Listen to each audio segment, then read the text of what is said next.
ഈ അച്ഛൻ്റെ സ്മൃതി മന്ദിരത്തിന് മുമ്പിൽ നിൽക്കുമ്പോൾ തന്നെ കുട്ടിക്കാലത്തിനെ കുറിച്ചാണ് എനിക്ക് ചോദിക്കേണ്ടത്. ഏറ്റവും നല്ല ഓർമ്മകൾ അച്ഛൻ്റെ? ഞാൻ പലപ്പോഴും പറഞ്ഞിട്ടില്ല. ഒന്ന് ബീഡി വലിച്ചതിന് അല്ലാണ്ടിരുന്നത്. ഓക്കെ. അത് വളരെ ചെറുപ്പത്തിൽ. എത്ര പ്രായമായിരുന്നു അപ്പോൾ? ഞാനും കണ്ട് ഒരു 5-ലോ 6-ലോ ഒക്കെ ആയിട്ടുള്ളൂ. അതിൻ്റെ കാര്യം വെച്ചാൽ പിന്നെ ഇവിടെ നമ്മുടെ നാട്ടിലെ ഒരു പ്രധാന കൃഷിയായിരുന്നു കപ്പ. ഇപ്പം അതിൽ കാണില്ല. അപ്പോൾ എൻ്റെ ചിറ്റപ്പൻ്റെ 2 മക്കളുണ്ട്. ചിറ്റപ്പൻ്റെ മക്കൾ ചിറ്റപ്പൻ്റെ ഇന്ന് ബീഡി കൊണ്ടുവരും. ഞാൻ അച്ഛൻ്റെ ഇതിനകത്ത് ബീഡി എടുത്തോണ്ട് ഞങ്ങൾ കപ്പ ചെറുതായിരിക്കുന്ന സമയത്ത് ഇതിനിടയിൽ കുട്ടികളിരുന്ന് അറിയില്ല. അഡ്വഞ്ചർ. അപ്പോൾ അവിടെ നിന്ന് ഇങ്ങനെ വലിയ വെറുതെ ഒന്നുമില്ല. പക്ഷേ ഈ കപ്പ വളർന്നു കഴിഞ്ഞാൽ തണ്ട് മാത്രം മുകളിൽ മാത്രം കുറച്ചല്ലേ, ബാക്കി തണ്ടാവും. ഇത് നമുക്കറിയില്ല പ്രായത്തിൽ. അന്നേരം വലി തുറന്നുകൊണ്ടിരിക്കുകയാണ്. അപ്പോൾ അടുത്തുള്ള വീട്ടിൽ ചേച്ചി ചന്തയ്ക്ക് പോകുമ്പോൾ ഇവർ പോയി പരാതിപ്പെട്ടു. ചിറ്റപ്പൻ്റെ വീട്ടിൽ ചെന്ന് പറഞ്ഞു. അവർക്ക് 2പേർക്കും ഗംഭീരമായി തല്ലി. പക്ഷേ ഇവിടെ വന്ന് വീട്ടിലൊന്നും പറഞ്ഞില്ല. വീട്ടിലൊന്നും പറയാണ്ടിരുന്നു. അത് എന്താണെന്നറിയില്ല. അന്നത്തെ ആ ഒരു വീടിൻ്റെ ചുറ്റുപാടും അന്തരീക്ഷമൊക്കെ ഉണ്ടല്ലോ. പക്ഷെ എനിക്ക് വലി നിർത്താൻ പറ്റും. അവിടെ വലിയ നിന്ന് പോയല്ലോ. ഞാൻ പതുക്കെ കുളിമുറിക്കുക തരുന്ന അച്ഛനെ വീട്ടിൽ വലിക്കാൻ തുടങ്ങി. പക്ഷെ അന്ന് നമുക്കറിയില്ല ഈ മണം വേറെ ആൾക്ക് നമ്മൾ ഇറങ്ങിപ്പോൾ ഞാൻ അറിയില്ല. പക്ഷെ ആ മണം മുത്തശ്ശിയമ്മ വിളിച്ച് മനസ്സിലാവും. മുത്തശ്ശിയമ്മ സംബന്ധിച്ച് ചെയ്തപ്പോൾ ഞാൻ പിന്നെ അയ്യോ നമ്മൾ മറ്റേ അസുരനായി മാറിയല്ലോ. അപ്പോൾ അന്ന് അച്ഛൻ ഉദയ സ്റ്റുഡിയോയിൽ വൈകുന്നേരം വരും. അപ്പോൾ ഇന്ന് പറഞ്ഞ് ഇന്ന് എനിക്ക് കിട്ടും. അച്ഛൻ വന്ന ഉടനെ ആദ്യത്തെ അവതരണം അതേ മോൻ മോശമായി തുടങ്ങി. അപ്പോൾ ഞാൻ കള്ളറക്കം നടിച്ച് കിടക്കുകയാണ്. എന്താണെന്ന് അറിയാം, അടിയാണോ വരുന്നതെന്ന് അറിയില്ല. അച്ഛനത് കേട്ടവാരും. അപ്പോൾ പിന്നെയും പുറകെ നടന്നിട്ട് പറഞ്ഞു അതൊക്കെ ചെറുപ്പത്തിലെ ഈ ബാലിക അതൊരു 2 കൊല്ലം കഴിയുമ്പോൾ മാറിക്കോളൂ എന്ന് പറഞ്ഞ് അതങ്ങ് തള്ളിക്കളഞ്ഞു.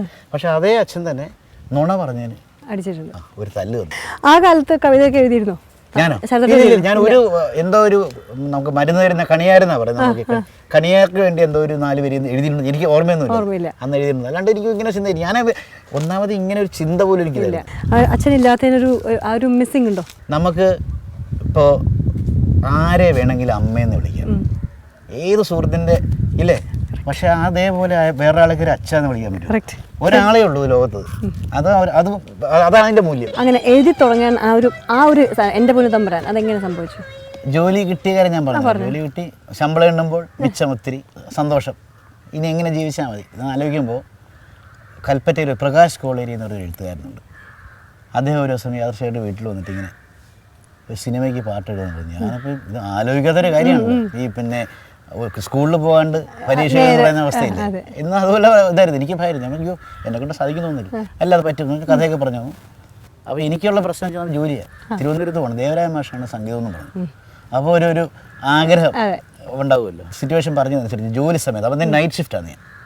അപ്പോൾ രാത്രിയിൽ ജോലി സമയത്ത് പിന്നെ അതിന് ജോലി അന്തരീക്ഷത്തിന് ശല്യത്തിന് രീതിയിൽ ഒരു പാട്ടിരുന്ന് അവിടെ ഇരുന്ന് എഴുതി. പിറ്റേ ദിവസം രാവിലെ 7 മണിക്ക് 8 മണിക്കേ ഇറങ്ങാൻ പറ്റുള്ളൂ. 7 മണിക്ക് അനുവാദം ചോദിച്ചിറങ്ങി ചേർത്തല എന്നുള്ള ട്രിവാൻഡ്രം അല്ല ബസ്സിൽ കയറി അവിടെ ചെന്ന് മാഷയെ കൊണ്ട് കാണിക്കുന്നു. മാഷ് നോക്കിയിട്ട് മാഷ് ഇത് നിൻ്റെ തന്നെയാണോ എന്നൊരു ചോദ്യം. അപ്പം ഞാൻ പറഞ്ഞു അച്ഛൻ്റെ പാട്ടാണെങ്കിൽ മാഷിനെ അറിയാവുള്ളൂ. ഇരിക്കട്ടെ എന്ന് പറഞ്ഞു.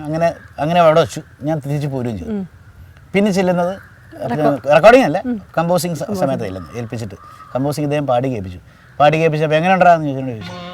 അപ്പോൾ ആ സമയത്താണ് നമ്മുടെ ഭാസ്കര മാഷയുടെ പുഷ്പസ്വരൂപിലെ ആ പാട്ടില്ലേ പൂനിലാവളി പന്തലിൽ, അതിങ്ങനെ എൻ്റെ മനസ്സിലിങ്ങനെ വേര് പിടിച്ച് കിടക്കുന്ന സമയം. അപ്പം ഞാൻ പറഞ്ഞു, അപ്പം എനിക്കറിയാം ദേവരായ മാഷോട് ട്യൂൺ മാറ്റുകയാണെന്ന് പറഞ്ഞാൽ അങ്ങനെ സംഭവം ഉണ്ടായിട്ടില്ലെന്ന കഥ എനിക്കറിയാം. ഞാൻ പിന്നെ വെറുതെ എൻ്റെ ഒരു ആഗ്രഹം മാഷ എനിക്ക് അങ്ങനെ ഒരു ഇതിൽ കിട്ടിയാൽ എനിക്ക് സന്തോഷമായി ഞാൻ വെറുതെ ഭയപ്പെടും. അത് അടി കിട്ടുമെന്ന് വിചാരിച്ചു. അതൊന്നും വേണ്ട, ഇതൊക്കെ മതി, എനിക്കൊന്നും അതിനെക്കുറിച്ചൊന്നും അറിയാൻ വയ്യ. പക്ഷെ അങ്ങനെ മാറ്റി. അങ്ങനെ അന്നിട്ട് ട്യൂൺ അല്ലായിരുന്നു കേട്ടോ. മഹാമാസത്തിന് ആദ്യമായിട്ട് വേറെ ട്യൂണായിരുന്നു. ദേവരായൻ മാഷാണ് പിന്നെ സംഗീതം കേട്ടോ. അപ്പോൾ എനിക്ക് തോന്നി അതിനൊക്കെ മുമ്പിൽ വേറൊരു സംഭവം വെച്ചാൽ എനിക്ക് 2 വട്ടം ജോലി പോയി. ഈ എഴുത്തിൻ്റെ ഭ്രമം വെച്ചിട്ട് 1 എഴുതണ്ടിലും എഴുതാൻ പോയപ്പോൾ സിനിമയുടെ ചിട്ടയും ജോലിയുടെ ചിട്ടയും രണ്ടാണ്. അവർ ആദ്യം ഒരു വാർണിംഗ് ലെറ്റർ വീട്ടിലേക്ക് അയച്ചു, രണ്ടാമത്തെ അയച്ചു, അവസാനം റൂൾസിൽ നിന്ന് മാറ്റി. അതിന് മുമ്പ് മുത്തശ്ശിയമ്മയുടെ അച്ഛൻ്റെ അമ്മ മരിച്ച സമയത്താണ് ആദ്യം എനിക്ക് ഡിസ്മിസൽ ഓർഡർ തരുന്നത്. എനിക്ക് പിന്നെ പുറത്തേക്ക് ഇറങ്ങാൻ പറ്റണ്ടേ. കാര്യം ജോലി നഷ്ടപ്പെട്ടവൻ എന്ന് പറഞ്ഞാൽ ഭയങ്കര പിന്നെ ഉടുതുണി പോയവൻ എന്ന് തുല്യമാണ് നമ്മുടെ നാട്ടിലല്ലേ. അന്ന് എഴുതുന്ന ഒരു അവസ്ഥ എനിക്കില്ല. അപ്പോൾ പിന്നെ ആ സമയത്ത് ആൾക്കാരെ കാണാണ്ടിരിക്കാൻ വേണ്ടി പുസ്തകത്തിൻ്റെ ഇടയിലേക്ക് കയറി. അച്ഛൻ്റെ കുറേ പുസ്തകങ്ങൾ സ്ഥലമുണ്ട്. അങ്ങനെ വായിച്ച് ഭാരതം വായിച്ചു വന്നപ്പോഴാണ് എനിക്ക് ഗണപതിയുടെ ഒരു ഇത് വന്നത്. പിന്നെ കുബേരൻ്റെ വീട്ടിൽ ചെന്നിട്ട് കുബേരൻ്റെ അഹങ്കാരം തീർക്കുന്ന ഒരു രംഗമുണ്ടല്ലോ. അപ്പോൾ എനിക്ക് തോന്നി ഇപ്പോഴും ഇങ്ങനത്തെ കുബേരന്മാരുണ്ടല്ലോ ഭയങ്കര ഇവ അന്ന് ചെയ്ത പോലെ ഇവന്മാരുടെ ഒരു അഹങ്കാരം തീർക്കാൻ വേണ്ടി അങ്ങനെയാണ് പിന്നെ മദഗജമുഖനെ എന്ന് തുടങ്ങുന്ന തരംഗിണിക്ക് വേണ്ടി ആദ്യം എഴുതുന്നത്. അത് ഞാൻ എഴുതി കഴിഞ്ഞപ്പോൾ എനിക്ക് തോന്നി ഇത് അയച്ചു കൊടുത്താലെന്താ ഒരു വിശ്വാസം തോന്നി. കാര്യം ജോലിയില്ല, എന്തെങ്കിലും ജോലി ഇതെങ്കിലും വരട്ടെ. അത് പക്ഷേ എനിക്ക് ആ വർഷത്തെ അയ്യപ്പ ഭക്തിഗാനങ്ങൾ മുഴുവൻ തീർന്നിരിക്കുകയായിരുന്നു. തിക്കുറിശ്ശേട്ടനും ദക്ഷിണാമൂർത്തി സ്വാമിയും കൂടെ തരംഗിന് വേണ്ടി ചെയ്തു വെച്ചിരിക്കുന്ന സമയത്ത് ഞാനൊരു അപേക്ഷ വെച്ച് ദാസേട്ടന് അയച്ചു. അതെടുത്തു എന്നുള്ളതാണ്. അപ്പോൾ എടുത്തു എന്നുള്ളതാണ് എനിക്ക് എഴുത്തിൻ്റെ ആദ്യത്തെ പ്രോത്സാഹനം.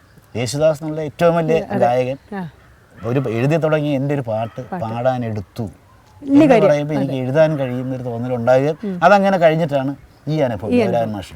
പിന്നെ എഴുതാൻ പറ്റും. പിന്നെ കാണുന്നതിനൊക്കെ എന്തുണ്ടെങ്കിലും ഞാൻ എഴുതി വയ്ക്കും. പ്രത്യേകിച്ച് ഞാൻ എഴുതി വയ്ക്കാറുള്ളത് പിന്നെ പെണ്ണുങ്ങളെ, സ്ത്രീകളെ, സുന്ദരികളെ കാണുമ്പോൾ ഇതിനെങ്ങനെ വരികളിലാക്കാം ഈ സൗന്ദര്യം.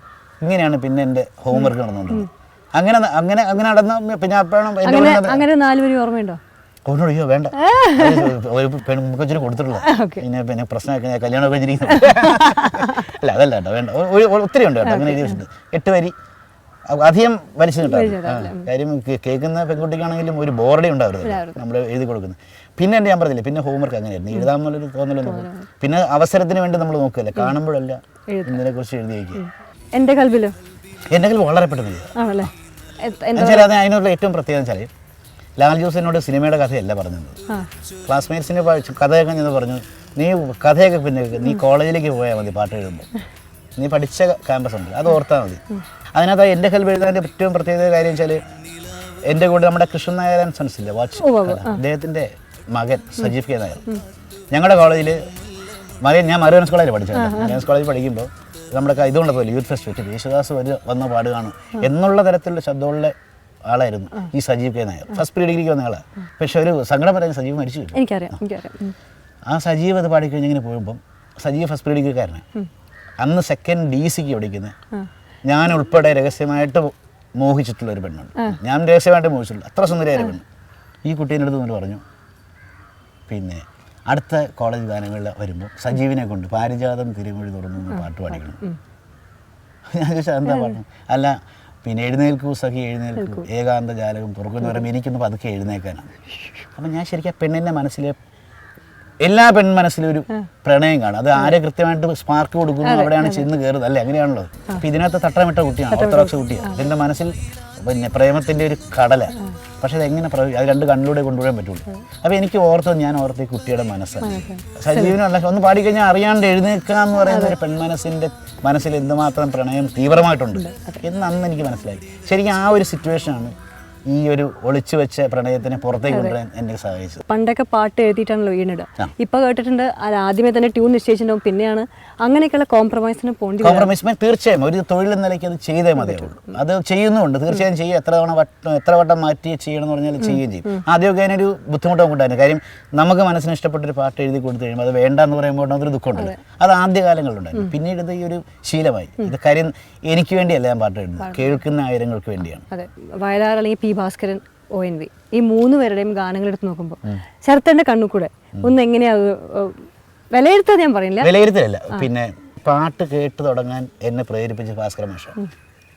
ഭാസ്കര മാഷ പാട്ട് വെച്ചാൽ ഒന്നും വേണ്ട, നമുക്ക് പല്ലില്ലെങ്കിലും കഴിക്കാവുന്ന ഒരു ആഹാരം അത്.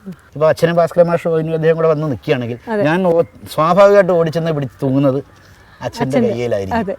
എന്നാൽ അടുത്തും കൂടെ ഇല്ല. ആ ഒരു സ്വാർത്ഥ കൂടെ ആണെന്ന് കൂട്ടിക്കോളും. പക്ഷെ ഇങ്ങനെ ഒരു തല തന്നെയുണ്ട്, വേറൊരു ത്രിമാന തല ഉണ്ടാക്കി തന്നിട്ടുണ്ട് പാട്ടുകൾ. ആർക്കാണെങ്കിലും പഠിച്ചു തുടങ്ങാൻ ഭാസ്കര മാഷ് തന്നെയാണല്ലോ.